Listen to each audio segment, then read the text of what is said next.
பேசு. ஃப்ரெண்ட்ஸ், நாங்கள் புதுசாக யூடியூப் சேனல் ஆரம்பிச்சிருக்கோம். நாங்கள் ஒரு பார்க் வந்திருக்கோம். பார்க்க பேசு.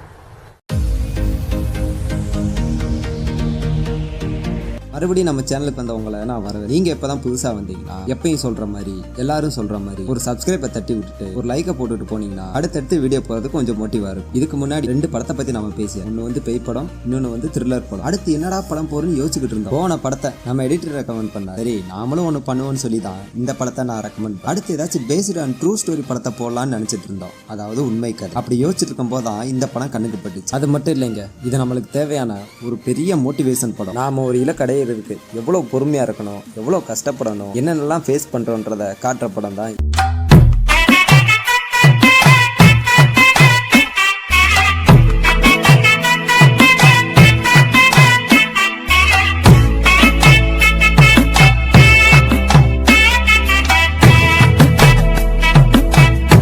2016 ரிலீஸ் ஆன லாஸ்ட் சிட்டி ஆஃப் ஜெட் அந்த படத்தை பத்தி தான் பார்க்க போறோம். இந்த படத்தோட ஹீரோ இருக்கார்ல, இவரோட கேரக்டர் நம்மள நிறைய பேத்துக்கு போறோம். நம்மளுக்கு வாழ்க்கையில நிறைய டேலண்ட் இருந்தாலும் நம்மளை யூஸ் பண்ணிட்டு தூக்கி போட்டுருவாங்க, நம்மளை கண்டுக்கவே மாட்டாங்க. அந்த மாதிரி தான் இந்த படத்தோட ஹீரோவுக்கும் நடக்கும். ஒன்னும் இல்லைங்க, அவர் ஒரு இடத்த கண்டுபிடிப்பார். உங்களுக்கு எல்லாம் எல் டொரடோனா என்னன்னு தெரியும்ல, கிட்டத்தட்ட தங்கத்தாலான நகரம், சிட்டி ஆஃப் கோல்டுன்னு சொல்லுவாங்க. அதை நான் கண்டுபிடிச்சிட்டேன் அப்படின்னு சொல்ல யாருமே நம்ப மாட்டாங்க. ஆனா அதுக்கு ஹீரோ வருத்தலாம் பண்ணல. நீங்க வேலைன்னா என்னடா, நான் அந்த இடத்துக்கு போறேன்னு சொல்லி தன்னோட வாழ்க்கையில 35 வருஷத்தை செலவு பண்றாரு. ஆனா அது இப்ப நடந்த கதை கிடையாது. கிட்டத்தட்ட 100 வருஷத்துக்கு முன்னாடி 1900 நடந்த கதை. ஹீரோ அந்த நகரத்தை கண்டுபிடிச்சாரா இல்லையா, அவர் என்னென்ன ப்ராப்ளம் எல்லாம் ஃபேஸ் பண்ணாருன்றதான் இந்த படத்தோட கதை. தரமான படம், தமிழ் டப்பிங்லேயே இருக்கு, பாக்குறவங்க பாத்துக்கலாம். இப்பயே கூட கட் பண்ணிட்டு நீங்க போய் பார்க்கலாம், இல்ல கதை இருக்கிறனாலும் கேட்கலாம். நான் முடிஞ்ச அளவு நிறைய சீனை கட் பண்ணி முக்கியமான சீனை மட்டும் நான் உங்களுக்கு சொல்லிடுறேன், சரியா? படத்தோட ஓப்பனிங்ல ஏதோ ஒரு ஆள் அவரை சுத்தி நிறைய நாடோடிகள் இருக்காங்க. அவர் மயக்கம் போட்டிருக்காரு போல, கொஞ்சம் கொஞ்சமா மயக்கத்துல இருந்து கண்ண முழிக்கிறார். அப்படியே கட் பண்ண இப்ப ஹீரோவை காட்டுறாங்க. நம்ம ஹீரோ இருக்காருல, பிரிட்டிஷ்ல ஆர்மில ஒரு மேஜரா இருக்காரு. அங்க ஒரு போட்டி நடக்குது. அன்னைக்கு யாரோ முக்கியமான ஆபீசர் வராங்களா, அவங்களுக்கு விருந்து வைக்க போறாங்களா. அதுக்கு ஒரு மான வேட்டையாடுன்னு சொல்ல போட்டியில நிறைய பேர் கலந்துக்கிறாங்க. இதுல ஜெயிச்சா அந்த விஐபி பக்கத்துல உட்காந்தே சாப்பிடலாமா. அப்படி ஜெயிச்சா நம்ம பேர 4 பேருக்கு தெரியுமேன்னு சொல்லி ஹீரோ அந்த போட்டியில கலந்துக்கிட்டு ஒரு வழியா வின் பண்ணிடுறாரு. சொன்ன மாதிரி அன்னைக்கு போட்டி நடக்க எல்லாரும் ஹீரோவை பத்தி தான் பேசிக்கிட்டு இருக்காங்க. அந்த விஐபியும் யார் அவன் கூப்பிட்டு வாங்க, எல்லாம் ஒன்னா உட்காந்து சாப்பிடலான்னு சொல்ல கூட இருந்த அதிகாரி இருக்கான் பாரு, இல்ல அவன் அவ்வளவு பெரிய ஒருத்தலாம் கிடையாது, இவெல்லாம் கண்டுக்க கூடாது, வாங்க நம்ம போலான்னு சொல்லி போயிடறான். இது எல்லாத்தையும் ஹீரோ பார்த்து வருத்தப்படுறான். அப்படியே கட் பண்ண இப்போ 2 ஆபீசர் ஹீரோவை கூப்பிடுறான். பாப்பா உனக்காண்டி தான் வெயிட் பண்ணிக்க. பிரேசில் இருக்காங்க இல்ல, அவங்களுக்கும் பொலிவியாக்கும் ஏதோ இட பிரச்சனை, எல்லையே பிரிக்கிறதுல பிரச்சனை. தீர்ப்பு சொல்லணும், நம்ம நாட்டை கூப்பிட்டு இருக்காங்க, நீ தான் அதுல கில்லாடியாச்சே, நீயே போய் கண்டுபிடிச்சு தீர்த்து வச்சிருன்னு சொல்ல நம்ம ஹீரோ முடியான்றாரு. ஏயா நான் இவ்வளவு வருஷம் இந்த வேலை தான் பார்த்துட்டு இருக்கேன், எனக்கு ஏதாச்சும் ஒரு மெடல் கொடுத்துருப்பீங்களா, இதை விட பெரிய வேலை கொடுங்க, நான் செய்யறேன்னு சொல்ல. இல்லப்பா நீ நினைக்கிற மாதிரி சாதாரண விஷயம் கிடையாது, நீ இதை மட்டும் கண்டுபிடிச்சிட்டு வா, நீ கேட்டதெல்லாம் நான் பண்ணித்தரேன் அப்படின்னு சொல்ல ஹீரோவும் ஒத்துக்கிறாரு. அவரோட கொண்டாடி கிட்ட போயிட்டு நடந்த விஷயத்த நான் சொல்லி, நான் இந்த மாதிரி போறேன், போயிட்டு வரதுக்கு எத்தனை வருஷம் ஆனு எனக்கே தெரியாது, வர வரைக்கும் பத்திரமா இருந்துக்கன்னு சொல்ல அவங்க ஒய்ஃப் மாசமா இருக்கேன்னு சொல்லிடுறாங்க. ஆல்ரெடி ஒரு மகன் இருக்கு, ஆனா ஹீரோ வரதுக்குள்ளேயே டெலிவரி ஆயிரும். சரின்னு சொல்லிட்டு கண் கலங்கிட்டு ஹீரோவும் போயிடுறாரு. காடு மலை பாலைவனம் இந்த மாதிரி எல்லா ஏரியாலையும் ஏறி இறங்கிடுறாரு. கூடயே ஒரு 4-5 பேர்த்த கூப்பிட்டுக்கிட்டு. அதுல ஒருத்தன் ஹீரோவுக்கு ரொம்ப நெருக்கமான ஃப்ரெண்டு, கடைசி வரை ஹீரோ கூடவே இருப்பான். இவங்க கையில வச்ச மேப்பை பார்த்துக்கிட்டே ஓரமா அளந்து மார்க் பண்ணிட்டு போறாங்க. கடைசியா ஒரு இடத்துக்கு போக அங்க யாரோ ஒருத்தவங்க இருக்காங்க, ஒரு ஊர் மக்கள். அங்க சின்னதா ஒரு பார்ட்டி நடக்குது. இந்த மாதிரி ஹீரோ நான் இந்த விஷயத்துக்காண்டி போறேன், எனக்கு ஒரு கைடு வேணும் அப்படின்னு கேட்க அதுல இருக்கிற ஒரு ஆளும் உதவி பண்ணிடுறான். இவங்க ஏன் இந்த இடத்துக்காண்டி அடிச்சுக்கிறாங்கன்னா, அந்த இடத்த சுத்தி ஃபுல்லா ரப்பர் தோட்டம், அது மட்டும் இவங்க கை கடைசினா செம்மையா பணக்காரன் ஆயிரும். அதுக்கு தான் 2 நாட்டுக்காரங்க அடிச்சுட்டு இருக்காங்க. அதுல ஒரு நாட்டுக்காரன் தான் இந்த நிக்கிறான்ல முதலாளி.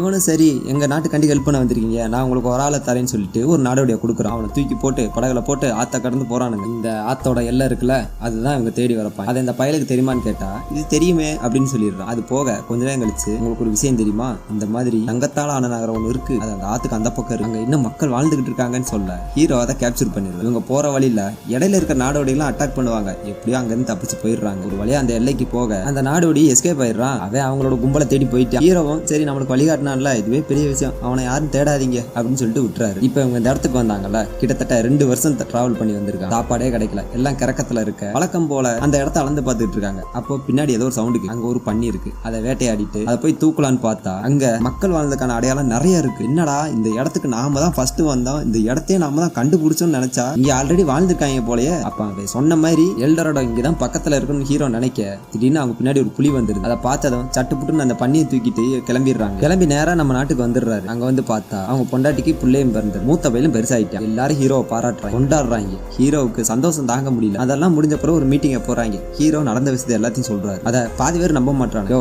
என்ன விளாடுறியா, நகரமா தங்கத்தால இருக்கா, சும்மா என்னத்தை அடிச்சு விடாதான்னு சொல்ல அங்க ஒரு பணக்கார பையன் இருப்பான். நான் உங்களை நம்புறேன், ஆனா நீங்க அடுத்த தடவை போகும்போது என்னை கூப்பிட்டு போகணும்னு சொல்ல ஹீரோவும் சரின்னு சொல்லிடுறாரு. மறுபடியும் நான் பொண்டாட்டி கிட்ட போயிட்டு நடந்த விஷயத்தை சொல்லி பொட்டி படுக்க எடுத்துட்டு இந்த வெள்ளை பண்ணிருக்கியால இவனையும் கூப்பிட்டு கிளம்பிடுறான். 2 வருஷம் தாண்டிடுச்சு. அந்த ஆத்துக்கு வந்துட்டாங்க. போனதா அட்டாக் பண்ண மாதிரியே இந்த தடவை அந்த நாடோடைய அட்டாக் பண்ண ஹீரோ வெள்ளப்பொடி காட்டுறாரு. அப்ப அவங்க அட்டாக் பண்ணாங்க எல்லாரும் அமைதியாயிடுறாங்க. ஹீரோ அவர் மட்டும் இறங்கி அவங்களோட எல்லைக்குள்ள போக ஹீரோவை கொஞ்ச நேரம் காணோம் போச்சுரா. ஹீரோ செத்தே போயிட்டான்னு நினைக்க கொஞ்ச நேரம் கழிச்சு அங்கிருந்து வெளியே வர நான் எல்லாத்தையும் பேசிட்டேன் நீங்க வாங்க அப்படின்னு சொல்லி கூப்பிடுறாரு. ஆனா அந்த வெள்ளப்பண்ணி மட்டும் பயப்படுறான். அங்க போனா ஒரு பணத்தை கம்பியில கட்டி வச்சு எரிச்சுக்கிட்டு இருக்கானுங்க. அதை பார்த்து அந்த வெள்ளப்பண்ணி எஸ்கேப் போயிடுறான். போதும்டா நீங்களும் உங்க கும்பிடும், நாளா வரமாட்டேன் என்னையும் கொண்டு தின்றுவாங்கன்னு சொல்லிட்டு கிளம்பிடுறான். அவங்க ஏன் இப்படி எரிச்சு வச்சிருக்காங்கன்னா அவங்க கூட்டத்துல ஒரு ஆள் செத்து போயிட்டா அவங்க உடம்பு புதைக்க மாட்டாங்க, சாப்பாடு காண்டி இவங்களே வச்சுக்கிறோம். அவங்க கிட்ட இந்த மாதிரி இந்த தங்க நகரம் இருக்காமே உங்களுக்கு அது வழி தெரியுமான்னு சொல்ல நான் அதை கேள்விப்பட்டிருக்கேன், நீங்க அந்த ஆத்த கடந்து போங்க இருந்தாலும் இருக்குன்னு சொல்ல அவங்கள்ட்ட இருந்து கொஞ்சம் சாப்பாடு வாங்கிட்டு இவங்க கிளம்பிடுறாங்க. இந்த வெள்ளப்பண்ணி இருக்கான் பாரு, இவனாலே ஹீரோ கேங்குக்குலாம் லேட் ஆகுது. அடிக்கடி படுத்துறியா நடக்க முடியலன்றியா இந்த மாதிரியே சேட்டை பண்ணிட்டு இருக்கனால ஹீரோட ஃப்ரெண்ட் எல்லாம் டென்ஷன் ஆயிடுறேன். நான் அப்பயே அவனை வேணான்னு சொன்னேன்ல,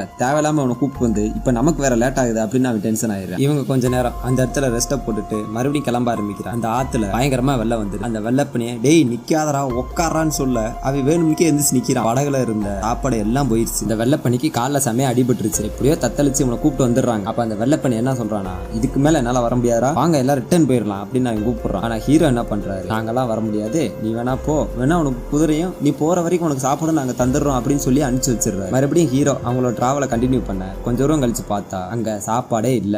எல்லாத்தையும் அந்த வெள்ளப்பண்ணி ஆட்டையை போட்டு போயிட்டான். இவங்க எல்லாரும் அதை நினைச்சு டென்ஷன் ஆயிடுறாங்க. ஆனா ஹீரோ வருத்தப்படல. சரி வாங்க கிளம்பலான்னு சொல்றாப்ப அது ஹீரோட ஃப்ரெண்டு, யோ உனக்கெல்லாம் மனசாட்சி இருக்கா, நம்மகிட்ட ஒத்த பருக்கு கூட சாப்பாடு கிடையாது, இதோட போனா நம்ம செத்து தான் போவோம், தயவு செஞ்சு வா ரிட்டர்ன் போயிடலான்னு சொல்ல அவங்களோட நலன் கருதியும் ஹீரோ ரிட்டர்ன் வந்துடுறாரு. ஆனா இந்த வெள்ளப்பண்ணி என்ன பண்ணி வச்சிருக்கான், ஹீரோ சொன்னதெல்லாம் போய் அங்க ஒரு நாடோடி கூட்டம் இருக்கு அது கூட போய் கூத்தடிச்சுட்டு வந்திருக்கான். என்னையே கொல்ல பார்த்தானுங்க, நான் எப்படி எஸ்கேப் ஆயிட்டேன்னு சொல்ல ஹீரோ டென்ஷன் ஆயிடுறாரு. இப்போ உனக்கு என்ன ஆண்டா வேணும்னு கேட்க எனக்கு நீ சாரி சொல்லணும் அப்படின்னு சொல்ல ஹீரோவும் மன்னிப்பு கேட்டுறாரு. ஆனா அவன் என்ன சொல்லிட்டானா, அதெல்லாம் முடியாது, உன் பொண்டாட்டியை கூப்பிட்டு வா, அவன் முன்னாடி எனக்கு சாரி கேட்கணும்னு சொல்ல ஹீரோ நான் சாரி தாண்டா கேட்கணும், ஆனா நான் உன்கிட்ட கேட்க கூடாது, என் ஃப்ரெண்டு கிட்ட கேட்கணும், உன்னை அப்பயே விட்டுட்டு போலாம் நானுங்க, நான் தான் கேட்காம உன்னை வச்சுட்டேன், இப்போ என்ன உனக்கு சாரி சொன்னாதான் நீங்க வேலைக்கு வைப்பீங்கன்னா அந்த வேலையை எனக்கு தேவையில்லை அப்படின்னு சொல்லி ஹீரோ ஸ்பாட்லேயே வேலையை விட்டுட்டு கிளம்பிடுறாரு. இப்படியே கொஞ்ச நாள் போகுது. ஹீரோ வேலையை விட்டு வந்துட்டார்ல, அந்த டயத்துல அங்க ஏதோ போர் நடக்குது. அதனால வீட்டுக்கு ஒரு ஆள் வரும்னு சொல்லி ஹீரோவை கூப்பிட்டுறானுங்க. அந்த போர்ல ஹீரோவோட ஃப்ரெண்டுக்கு நிறைய பேர் செத்து போக ஹீரோவுக்கு கண்ணு போயிடும். அந்த காலத்துல எல்லாம் இந்த மாதிரி அணுகுண்டு வீசும் போது அதுல ஒரு சில கெமிக்கல்லாம் கலந்து விட்டுருவாங்க. அந்த புகை கண்ணில் பட்டுச்சுன்னா கொஞ்ச நாளைக்கு கண்ணு தெரியாம போயிடும். இந்த விபத்து நடக்க